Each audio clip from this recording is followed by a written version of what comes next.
What's up, Land Golf Academy members and guests, and welcome to the channel. Happy Thursday to you. This comes from a request from HVR on yesterday's video. So HVR, this is for you. He wanted to see Gary Player's golf swing diagnosis, but we're going to do something a little different too. We're going to have two separate videos, but all in one. So for those that are just here for the swing diagnosis, we're going to do those first, and I'll cue them up right after this intro. And for those that want to stick around and actually watch this with me, it's about a 35-minute video. Don't expect all of you to stick around, but some of you might, and you might want to put this on while you're trying to sleep, because there's nothing more boring than 1965 U.S. Open golf coverage. I'll try and lighten the mood a little bit, but I'll pop in every now and just give you my 2 cents of what I think is happening at the moment, and just talk about the surroundings and just have some fun. So for those that want to see the golf swing diagnosis, it's coming up right now, and for those that want to stick around, just keep watching. But other than that, thank you so much for the support. If you do like this, hit that like, share, and subscribe. But let's get going. Let's look at Gary Player's swing and see what you can learn about it, and maybe you can apply some of it to your swing.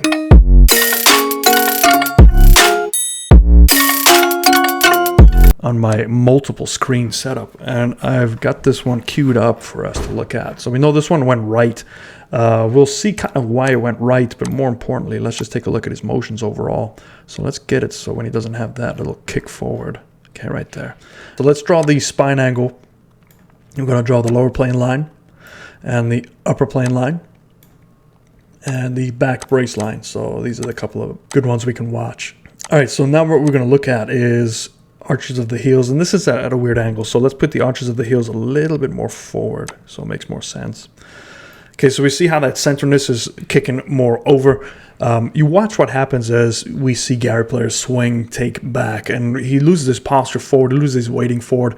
This is normal for him. He did tend to lose his weighting forward, and then he had to reroute. But how we're going to tell that is we're going to draw a little circle right around his head in Barney purple, and we take that club back. We can see there goes the dig down, but watch that head dip forward. See how it's coming forward? And a lot of that has to do with where's that center of the weight set up. So if we look at where it was set up, the center of his weighting is ahead of the arches, and he's got this squatting to try and counteract that. But as he also takes his club back, he's trying to work up that lower plane line. Now remember, this camera angle is at an unusual angle. It's probably at like 4:30 or 5 o'clock, so we're not going to get exactly behind it. But what you can tell is his arms are really reaching up and away, which will also pull your upper body forward, and you dip down into your toes. But what he does great is look at the extension. So this here is all that one piece takeaway.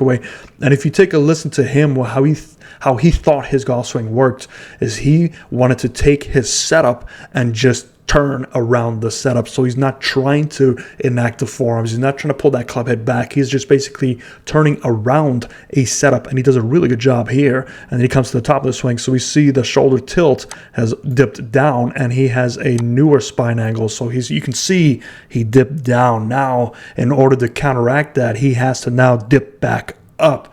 And the problem is when you dip back up, you can now get your arms to kind of flatten out sooner, and you leave your club face a little bit open. Specifically with him, if he traps himself and he has to create some room and fall back, his body will fall back. And we saw that happen when his fall through occurred. So we take a look here. As he comes on down, he's trying to create some room and stand back up to get to his original posture. So if we delete those lines, we can see he's trying to return to that original posture, and the original posture is back to here. So he did a good job, but he did it at a sacrifice for crashing into the golf ball. And now all of a sudden he has to have very fast hands to try and square that club face up, which he did not, and he was trapped on the right side, and he leaves the club face slightly open, and you can see the weighting. Look at the weighting. The weighting fell back because he is, again, trapped and trying to muscle the golf ball. He was very strong, probably pound for pound one of the strongest golfers out there, probably ever. Him and Hogan were probably right there, very similar builds,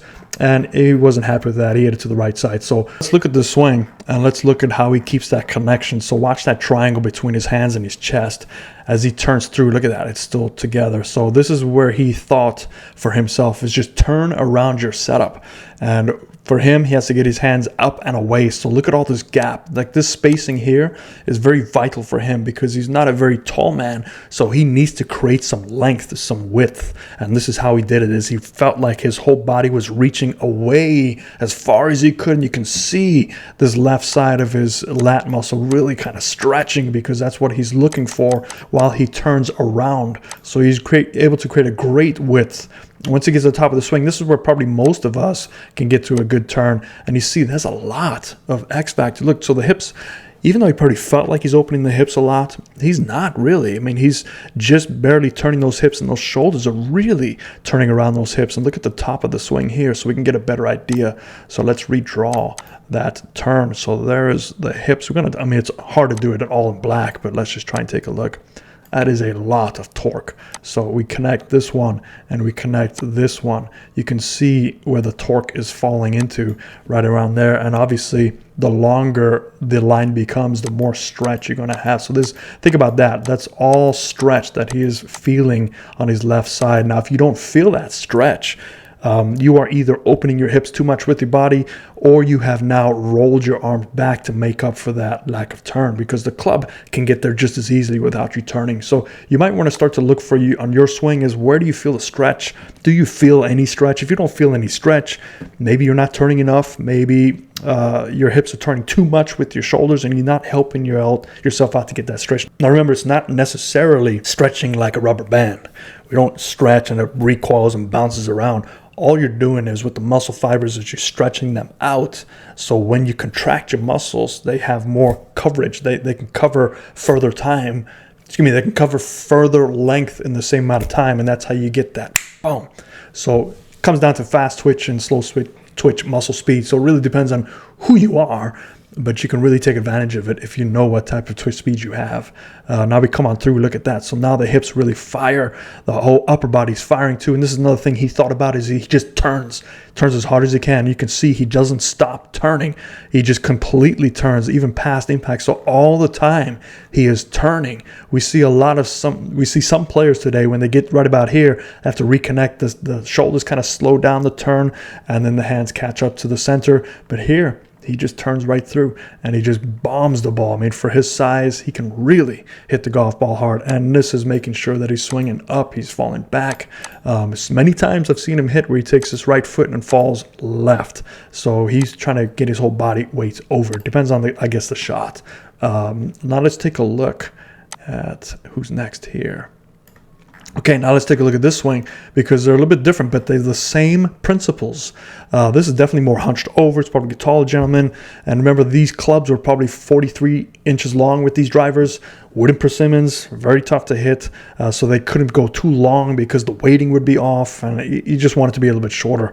So as he kicks that club back, look at the amount of turn as well. So a lot of these old school players have that beautiful width. And he stands up slightly to create some room. And then as he comes through, watch that turn again. So there's a lot of turn. There's a slight bit of disconnection here. So if we look here, he's more in line with his right shoulder, and we might see those hands right there. See those hands kind of catch up a little bit. So that's more of what I'm used to seeing in most amateurs, is this right hand really trying to catch up to make up for some disconnection. So you'll see him make some mistakes if you watch this whole video. And one of the reasons he does make some full swing mistakes is because of maybe that, when pressure kicks in, timing that at a U.S. Open quality level tournament can be a little bit tough for you. So let's go back to the video here. All right, so I don't think that this was the actual TV coverage. I think they made some sort of summary special that we're going to be watching.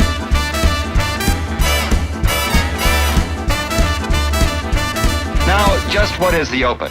Well, it's a kaleidoscope of changing scenes. Marvelous shots like this one by Gene Littler.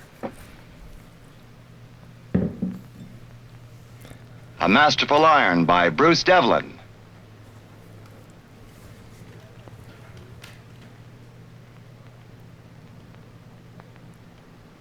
The first thing I noticed is looking at this, just look at the greens, how soft they are. They look like they're the speed of a local country club or even a really good muni out there. So definitely different in terms of the playing conditions. The fairways don't really look like they are and modern day fairways, by obviously. Tony Lima. The Open is frustrating shots. Splash. Splash. Oh, yeah. That looks like me. Yes, I love it. The Open is fine recovery shots, as Ray Floyd shows us. Look at Ray Floyd. Man, the guy has one job, right? To follow the golf ball. Where is the golf ball? It's right there. And Devlin again.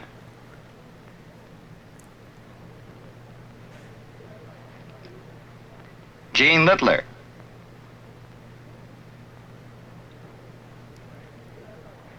They're the soft greens again. And Gay Brewer.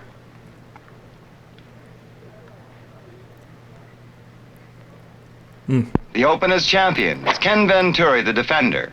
Yeah, Kenny. Bill Campbell, U.S. Amateur champion. Look at that swing. Tony Lima, British Open. You know what's cool about these swings, and if you watched before when we talked about the swing with Gary Player, is they're all so unique, but they also have a lot of similarities in this generation. You can see that left leg kicking in. You can see the left leg, pulling back as they strike the golf ball. A lot of rotations. There's a lot of dipping, almost a lot of stack and tilt going on here. And I credit this to the steel shaft. When you had hickory shafts, a couple, maybe the generation before them or even 2 generations before them, there was more hands and arms. It was definitely more weight distribution, kind of like Bobby Jones, where you had to have a lot of timing to time the whipping of that hickory shaft. But the introduction of steel shafts, now they can get a little stack and tilt and stay on that left side and really power through because the club head now could keep up with the rotation.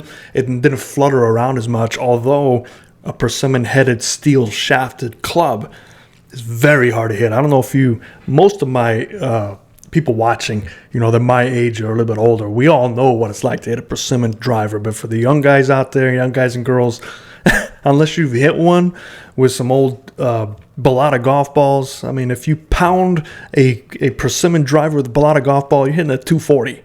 Nowadays, that's some people's 4 irons. Champion. Bobby Nichols, PGA champion. Julius Boris, twice U.S. Open champion. Short game hustler, that guy. Dean Beeman, twice the amateur champion. Powerful Jack Nicklaus. There's Jack. Look at that. Jack is... You can see why golf needed somebody, like they needed this feud between Jack and Arnold.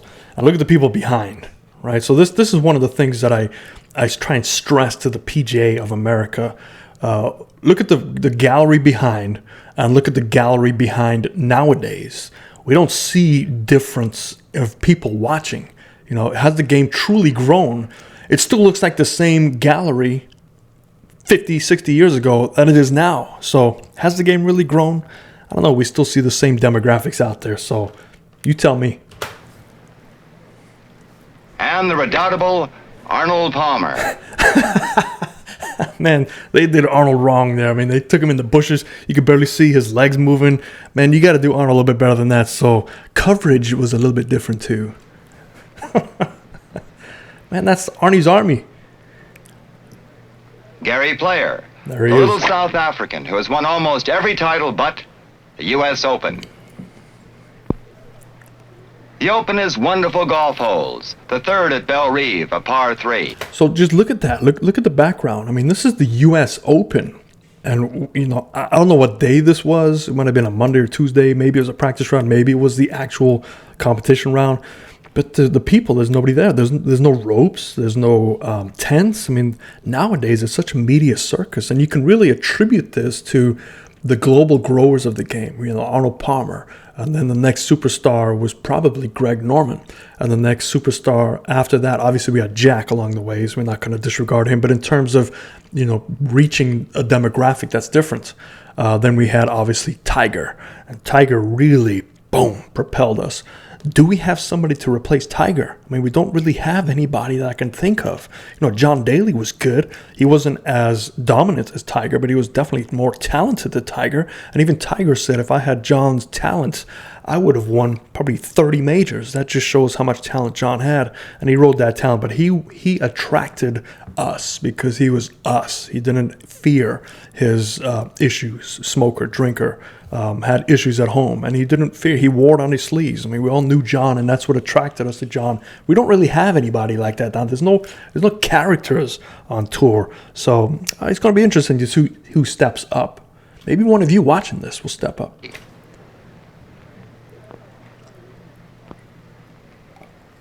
The 6th, 195 yards, ominous with this pond. The 16th, another par 3, 218 yards. That's This long. broad green has 10,600 square feet. That's a big green. That's huge. The long 17th, all of 606 yards, and Wow. more water guards the green. So look, that's probably, I don't know if that's the guy's second or third shot. So 606, what did you say, 610? Playing back then with that equipment, I'd be doubtful if that's his second shot. If it was, that's pretty impressive to hit the green in 2. I don't think it was, though. And the 18th, par 4, 453 yards. That's deep, too. Par 4, 450. With that equipment, if you can hit a 250, 260, you still got 190 in. And again, that's probably some sort of fairway wood. The Open is 65th. preparation, a 276-page program. Volunteer manpower. There are 265 workers on the scoring committee alone. Doctors.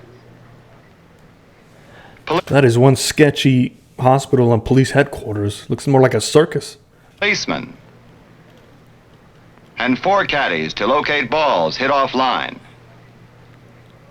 The Open is communications.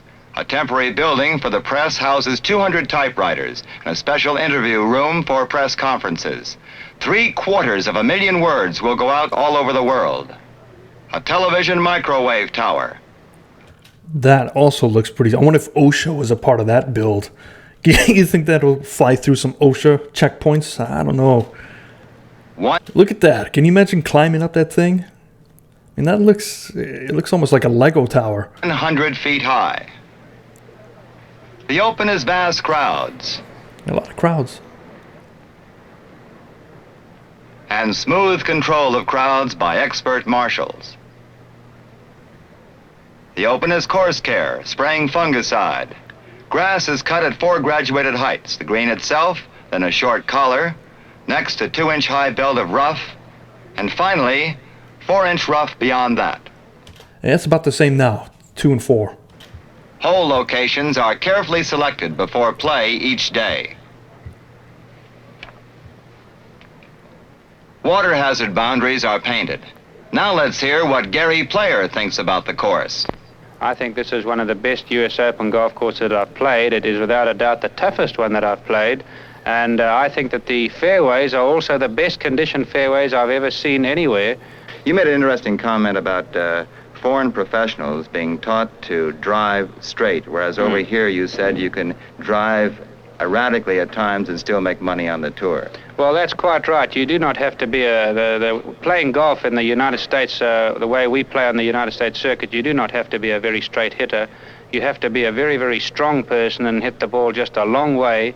And of course, you have to putt well, but you have to putt well anywhere. Now, when you start playing golf in our countries, you'll find that you are brought up to hit the ball straight, because there's a lot more trouble on our golf courses. We put a great premium on driving, whereas there doesn't seem to be a great premium on driving over here. I don't know about that. If you look at Wilco Nienhammer, and we have some good players coming out of South Africa, they just bomb the ball. So I don't know. I don't know if I agree with that. I think you should be rewarded for your good shots and penalized for your bad shots, and that is what the U.S. Open and the PGA and British Open tournaments seem to do for you. In other words, the Open tournament is more indicative of an international course than a typical American course. Oh, very much so, yes. Very much so. And the Open is underway. Gary Player is short with his second shot on the first hole, a par 4. Here's his chip. Ooh, it's too strong. Putt for a 4. And player begins the chance. So you see that jabby putting style. If you noticed, probably from I'd say that really stopped occurring in the late 70s to right about the mid 80s. You saw most of these people stop the jab, and then they started to get more pendulum-like. That has to do with just the green conditions. At the PGA headquarters in Port St. Lucie about 20 years ago, they used to have a replica green from the turn of the century. I want to say maybe even earlier than that, but they gave you an old golf ball and an old putter, and you're trying to hit these golf balls in the hole, and to get the ball to move 10 feet, I mean, you had to get your wrist to really, flick at the golf ball. So we saw a lot of that style here, but it tapered off in the 80s, 90s, right when the Shark was making his name. Championship with a bogey. Another foreigner, Kel Nagle of Australia, is playing the first 9 and 35, even par. And Nagle comes to 18, needing a par for 67, but his approach found a bunker. Nagle, a very accurate player, hit 14 greens and only once drove out of the fairways. So you hear that? The best in the world at that time still hit 14 greens. Best in the world today still hits about 14 greens when they play well. So those of you at home watching this, and if you're sticking with me throughout this whole thing, welcome. Hopefully you're sleeping nicely right now. If you think you're supposed to hit 15, 16 greens around, there's no way. Not even the best in the world can do it. They probably hit on average 12 to 13 greens. So amateurs, you're looking at 4 to 8 greens, and you can consider yourself having a decent round. Not enough. A bogey 5, but a wonderful 68 for Kel Nagle, 2 under par.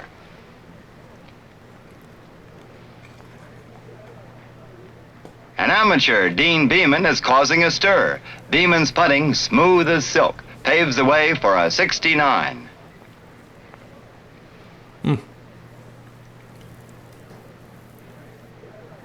Now player on 18. He didn't let his shaky start upset him. And he gets his 4 for a solid par round of 70.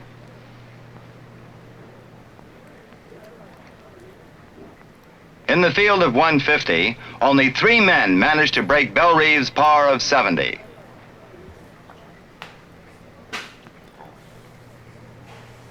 Nagle is the first round leader. We had a chance to chat with Kel between rounds. Kel, the greens are tremendous, but they also look to hold the shot pretty well. Bud, the greens are real good. They're very large, and the essence, of course, is a pretty accurate placement with your second shots. But they're nice to putt on. They're very fast. I feel that speed is the main thing on the greens because, if you charge the putt, you've got 3 or 4 footer back, and they're very difficult when the chips are down. Now for the second round. Nagle on the exacting 6th hole. Nagle is safely on. Kel is controlling the ball very well on this championship course. He's even par today.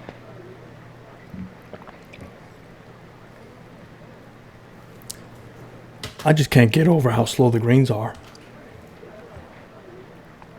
And another par.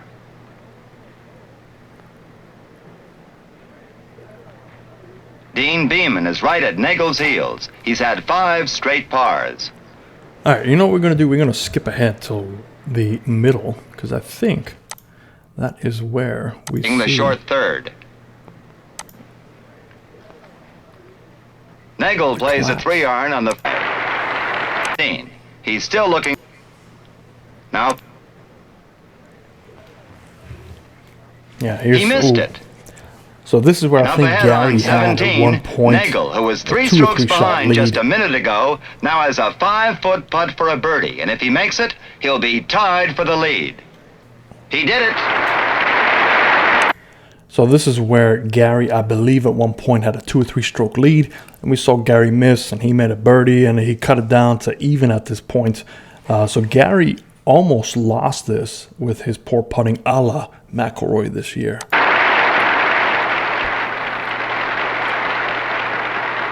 Now Gary Player, his third. Well, look at how bent over Gary is, even on that little shot there. Look at that. I mean, talk about where the weight is. The weight is stuck on his heels. Now Gary Player, his third. Look at all that tilting.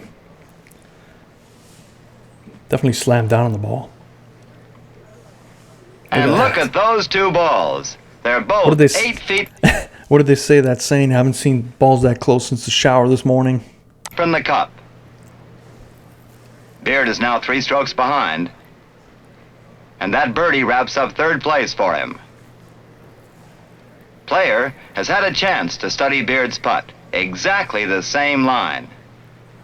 Here's a big opening to regain the lead. Ooh, it just slips by. Okay, so Now the Open comes down to the final in for a great... He pushed... Now Player... So this is the one that we diagnosed early in the video. And remember we talked about how it blocked up right because it got trapped. Drives on the last hole. Now watch him, he doesn't like it. He pushed it into the rough on the right side of the... So remember, there's out of bounds on the right too, which is probably why Gary was not happy with that, because he thought, man, if that thing's out of bounds, fairway. He would have lost it. Gary selects a 5-iron. He must carry the ball over a bunker. Here it comes. It's over the bunker and on the green, about 25 feet from the hole. 72 holes, and it all hinges on one putt. Isn't that normal? Nothing's changing, right? This 25-foot putt to win the Open. He doesn't... Look at that. So he was, 3 or 4 inches short, had the line. He must be kicking himself. He probably had a 2 or 3 shot lead with 4 or 5 to go. Could have got it. That's live. Do it. A par 4. Gary Player and Kel Nagel have tied at 282. There'll be an 18-hole playoff tomorrow. So, I mean, they need some music in the background or something. This is why it was probably so hard to grow the game. If you're watching this on a special, you're channel surfing and you got 2 channels to choose from and this pops up, I mean, what invites you to go play golf when it feels so boring and slow?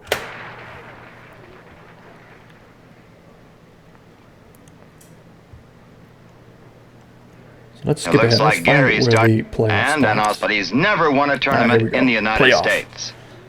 Let's see who gets the playoff.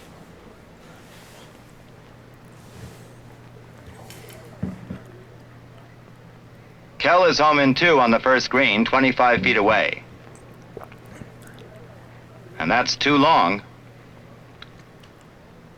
3 putts, and Player takes the lead. The fairway of the dogleg second hole, a par 4. So you see that little tree over there on the left side? It reminds me of that joke, and I'm sure old-timers remember this joke. But there's this old man and a young boy gets to the tee shot, and the young man is playing pretty good, and he gets over and tries to hit in the middle. And before he hits, the old man says, "Hey, son, why don't you go carry that tree? I used to hit over that tree when I was your age." The boy goes, "Yeah, okay." So he realigns, just pounds the golf ball, hits about halfway up the tree and falls straight down. The little boy turns around and says, "Man, how far did you used to hit that golf ball? I just killed it and went right in the middle of the tree." He goes, "Oh, but you know what? I forgot to tell you. When I was your age, that tree was about 10 feet high." So just seeing that reminded me of that joke. Nicely on, but 32 feet from the cup. Player really stays down on those irons. He's home. Does.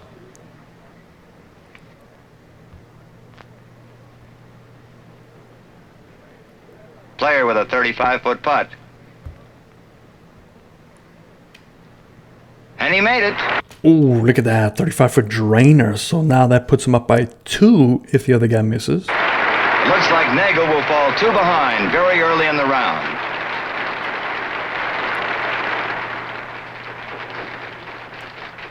Now Nagel from 32 feet. He gives it a chance. What a... I mean, you talk about clutch there. I like the way the broadcaster or the announcer says, looks like he's falling down too. Didn't even say unless he makes it. He just gave Player the 2-shot lead. But look at that. Answered with a vengeance. Only one down. Nagel matches Player's birdie. The gallery around the third green. Now Player tries again from 35 feet. There goes that flip. Another Look at birdie. that. This I mean, you talk about a difference. The day before, he had a tough time making putts. Now he's just bombing it left to right. That's hard to compete with because now the other guy's thinking, man, I've got to make this to stay even with him, and he's probably got another 15, 20-footer. That's hard to do. time Gary does take a 2-stroke lead.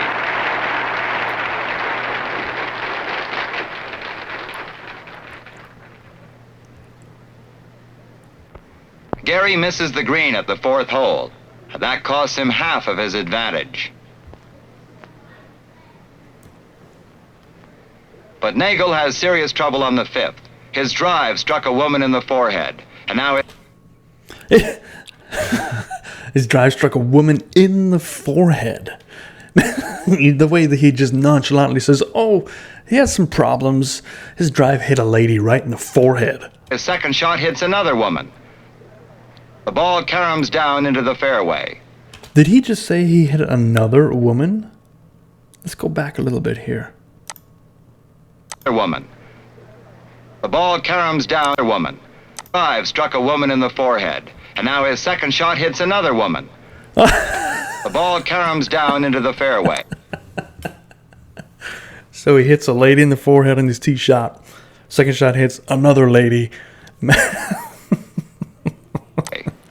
Later it was learned the injuries were not serious. So the injuries. Hey, did you make any birdies out there? No, but I hit a couple ladies in the face. Nagel is upset. His third shot catches a bunker on this long par 4 hole.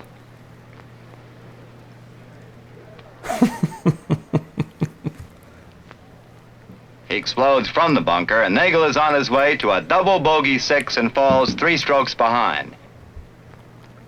Should have been a lady next to the pin. And here's the 6th tee.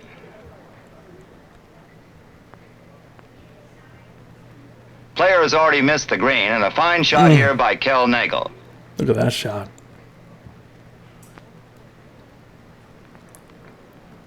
Player pitches from the short rough. The roll is 10 feet past the hole. Okay, so if he can make this and Player misses, 2-shot swing, now we got a game. Nagel could pick up 2 strokes right here.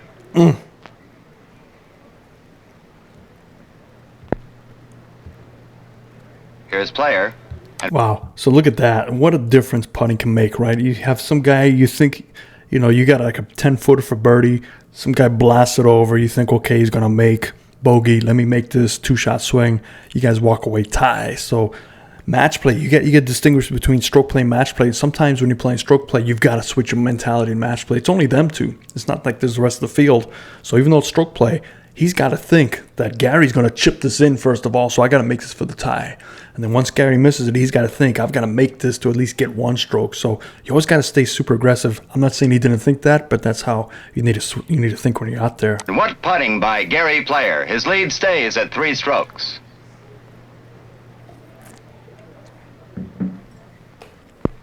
Player's approach to the par 4 7th.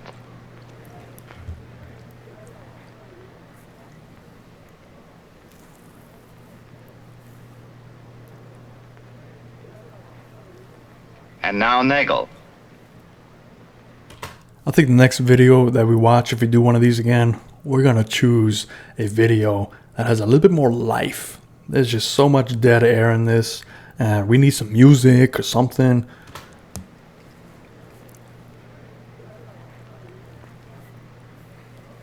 Great shot. And Nagel is inside again. But after Player makes 4, Kel runs his first putt 3 feet past. At that point, he's done. I mean, you're so mentally gone. 3 putts, and Player is now ahead by 4 strokes. 4 strokes. What hole is it? On the 8th green, Player has a chance to enlarge his lead. Another birdie. 5 strokes. And look at this guy. He's making everything. So now he's down 5 strokes with 10 holes left. That's tough. Ahead. Now at the par 3 13th, player barely makes the green. And he'll have a long, long putt. Here's Nagel. Look at that nice little stinger draw. 5 strokes still separate the two. 5-stroke difference. And Nagel has certainly played beautifully from tee to green. All right, so here we go. So if Nagel can make that for birdie, and for instance, let's just say Gary 3 putts, it's only down by 3. At very least, get it down to 4.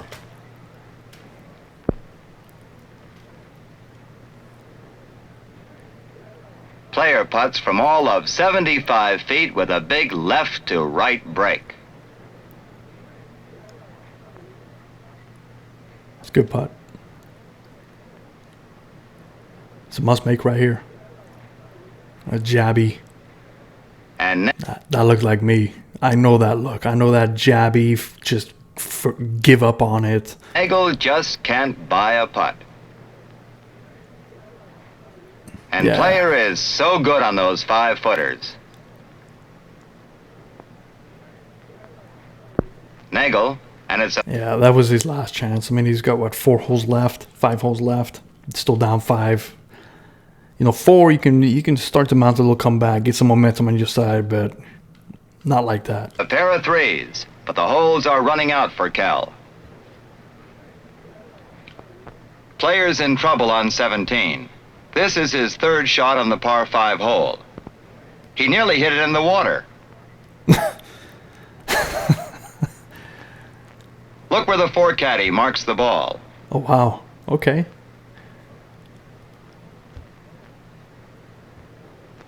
Gary pitches safely over the pond, but he's still well short of the hole.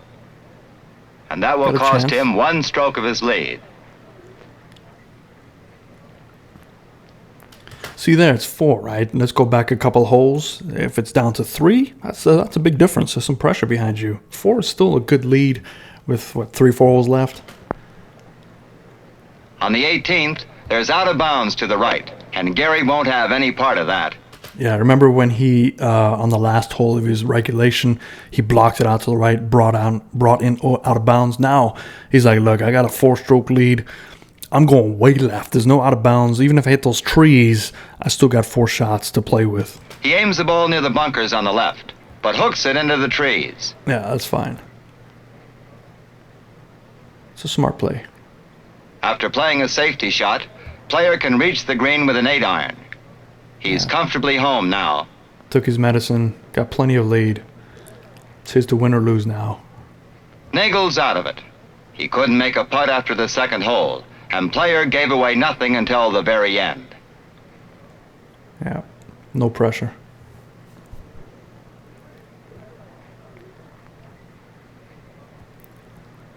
He taps it in for a 74.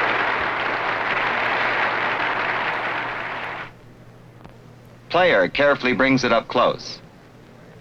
Yeah, 2 putt for the win, buddy. I think you can 4 putt for the win. He pauses in a momentary prayer of gratitude. Gary Player has won the Open. He has played this very demanding course in rounds of 7. Look how stoic he was. He just won the Open, and he looks like, just another day. What do you guys think about this? Do you like this format? I know it's a little bit boring with this video. There's not much audio other than me chiming in every now and then. But I think it's kind of cool to watch these old videos just to see how much the game has changed, but then also to see how much it hasn't changed. So in terms of scoring, in terms of how to get the ball around the hole, in terms of missed shots and good shots and missed putts, we still see it nowadays, even though the conditions of the golf course are completely different. Some say it's harder, some say it's easier. As I think it's still pretty hard back then because they weren't as manicured as they are today. You know, you had to deal with weird, funky lies. I mean, just look at that rough around the green there. There's some bald spots, some patchy spots. So if your ball lands around there, it's not going to be as easy as today. But either way, Hope you enjoyed this. Let me know your thoughts and comments below. And if you want me to do something like this again, I'll have no problem to do it. We'll pick another video, maybe one with a little bit more liveliness to it. But I'll see you all next time. Fairways and greens.